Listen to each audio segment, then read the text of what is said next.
Hello good morning મિત્રો, અમે હવે જરા કામે નીકળી ગયા છીએ. હેલો ગાઈસ,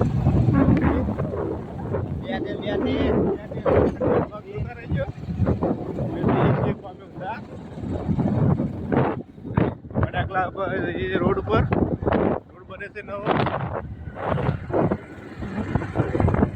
આટલા વર્ષથી બંધ હતો પણ હવે નવો રસ્તો બનાવ્યો.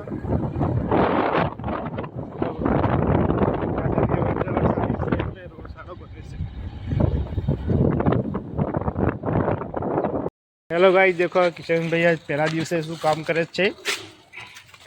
पहला दिवस પછી મેં સિમેન્ટ બે હાથે ગાડી ચલાવું, સિમેન્ટ લઈ જાય કામ કરવા માટે. દુનિયામાં મંદિર તે આપણે આવી ગયા છીએ.